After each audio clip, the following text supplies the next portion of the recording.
Bonjour à tous et bienvenue au légendaire autodrome de Linas Montlhéry pour un automoto spécial consacré aux voitures des années 80 et 90 à l'occasion du Youngtimers Festival. Les R5, les 205, vous connaissez bien sûr, mais on va vous faire découvrir des voitures françaises extraordinaires, parfois aussi rares que certaines Ferrari. Automoto spécial Youngtimers, c'est parti, le sommaire.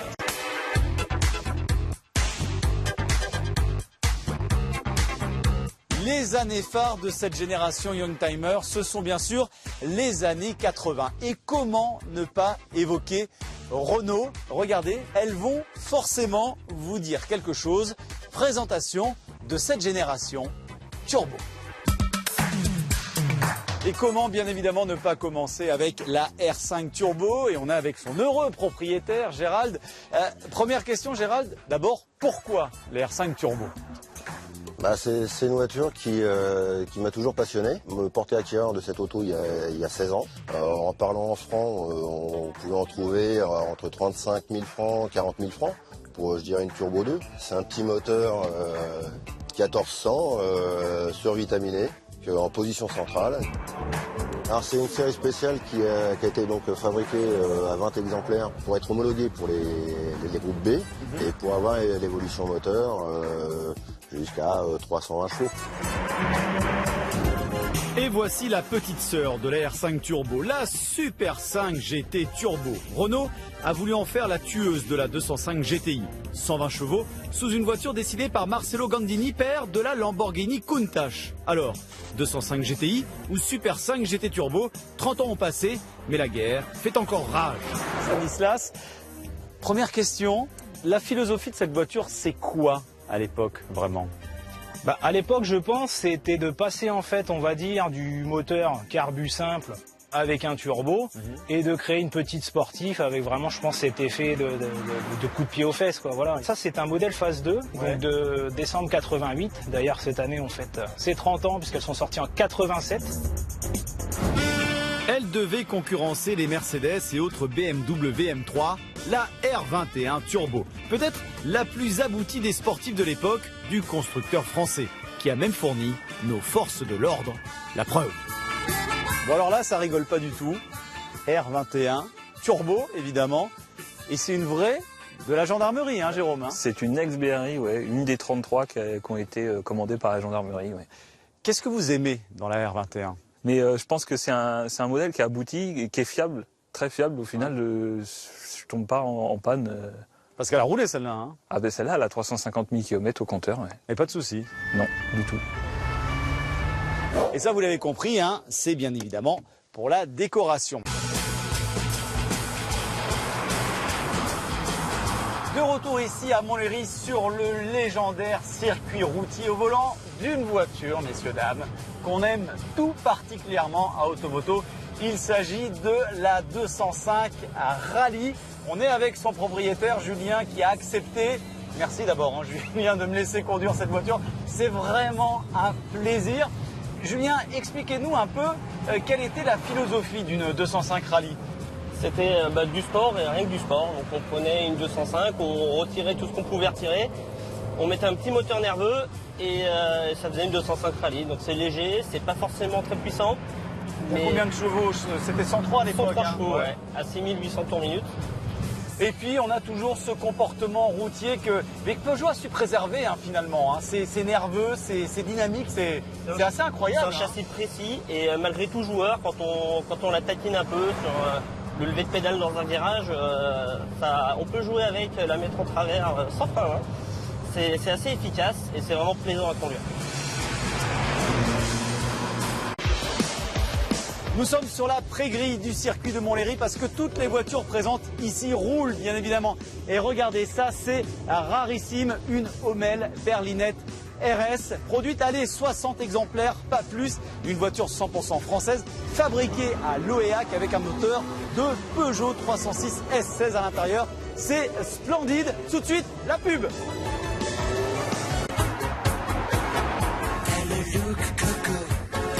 De retour dans Automoto, bienvenue si vous venez de nous rejoindre et vous avez bien fait. Nous sommes sur le légendaire circuit de Montlhéry pour l'un des plus grands événements de voitures Youngtimer de l'année dans ce qu'on pourrait dire comme une certaine idée du luxe à la française, une Renault 25 V6 Turbo Baccarat. C'est ça Eric, hein? C'est tout à fait ça.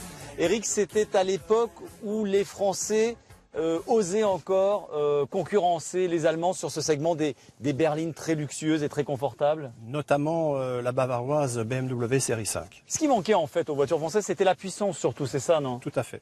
Alors comment ils ont résolu le problème avec cette R25? Eh bien, les gourous de chez Renault Sport ont greffé gentiment entre le V de ce moteur un joli turbo qui nous a Encore bien une fois, aidé. le turbo. Le Hein. turbo. Voiture qui développe combien de chevaux? 205 à l'origine. Alors, Eric, il y a quand même des choses qu'on ne voit plus aujourd'hui dans les voitures et c'est bien dommage.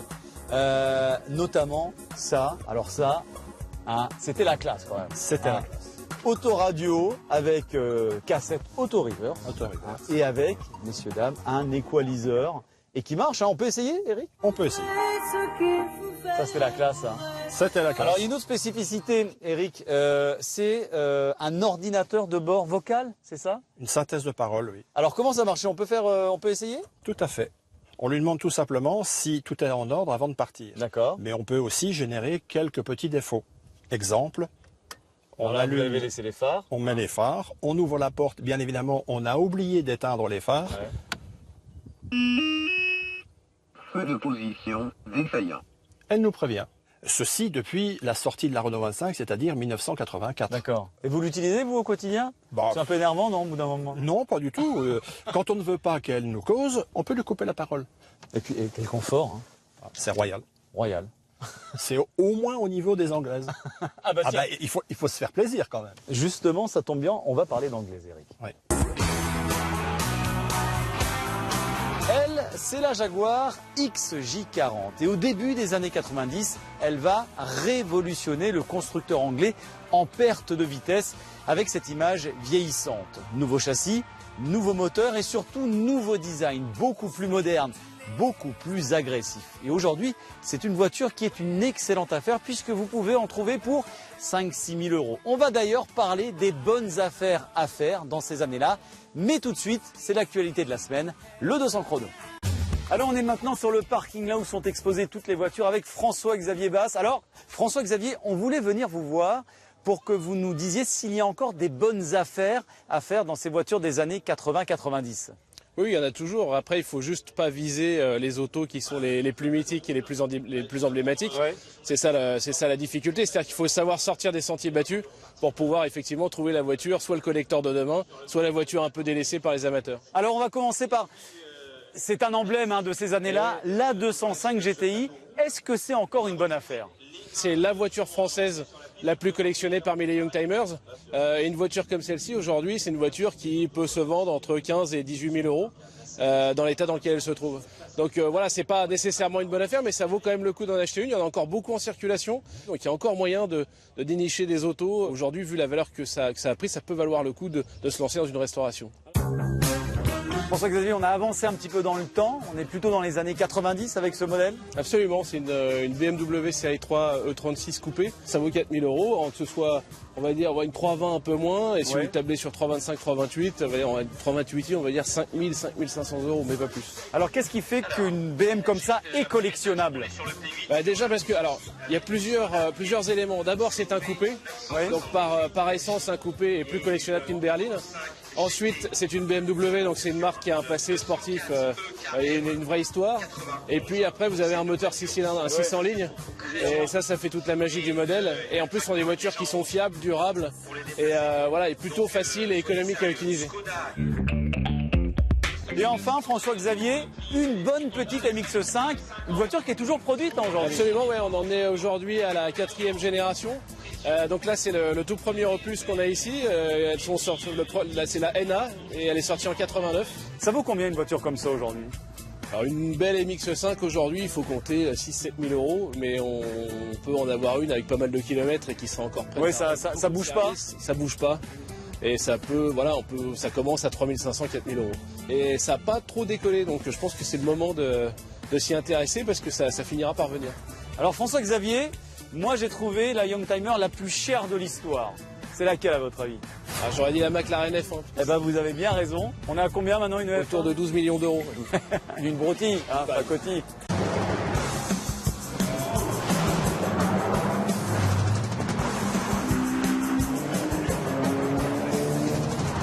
De retour sur la mythique piste de Montlhéry à bord de ce qui est sans doute la dernière grande GT française, la Venturi 260 avec son propriétaire Jordan. Jordan, merci beaucoup déjà de nous accueillir dans votre voiture.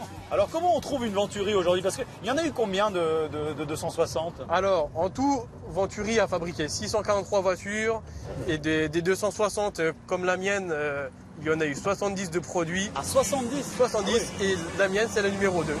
Ah oui, d'accord. Alors Venturi, Jordan, c'est une voiture qui a été fabriquée avec des éléments de plusieurs voitures, hein, c'est ça? Exactement, c'est bien ça. Alors il y a quoi? Déjà le moteur, il y a quoi là-dedans? La motorisation, le dessus est un V6 PRV en 2,8 litres turbo qui développe donc du coup 260 chevaux dans ce modèle. Je crois que vous avez un pare-brise de Fuego là-dessus, c'est ça? Exactement, ainsi que les vitres latérales. Et vitres latérales, les rétros? Les rétroviseurs viennent de la Citroën CX. D'accord. Il y a autre chose d'emprunter oui, sur bien votre sûr. voiture? Tout le système de freinage provient de la Renault 25 V6 Turbo. D'accord. Et qu'est-ce qui vous a plu, vous, en conduisant cette voiture? C'est comment alors? Ce qui m'a plu, c'est le coup de pied au cul du turbo d'époque. Le fameux, hein? Le fameux coup de pied au cul qu'on ne retrouve plus aujourd'hui. Regardez un peu l'intérieur de cette Venturi qui a bien vieilli, hein? Alors il y a ce côté un peu ronce de noyer, comme ça, un peu à l'ancienne, mais ça a vraiment une belle gueule. Vraiment, on apprécie l'odeur du cuir. Et oui, exactement, regardez, c'est splendide. Allez, on va doubler la CX. Et voilà, c'est ça, hein, les réunions Youngtimers, il y a tout qui roule. Alors, on sent que Jordan, il se fait plaisir, là. Hein. Il a la banane. Comment ne pas se faire plaisir avec une voiture comme ça? C'est une voiture qui vaut combien aujourd'hui, vous savez, à peu près? Alors aujourd'hui, c'est coté environ 40 000 euros. Allez, nous on va sur la 205, tout de suite le grand format avec des voitures qui vont beaucoup plus vite que la nôtre. Voilà, c'est la fin de cette automoto spéciale Youngtimers. Tout de suite Téléfoot. À la semaine prochaine. Ciao!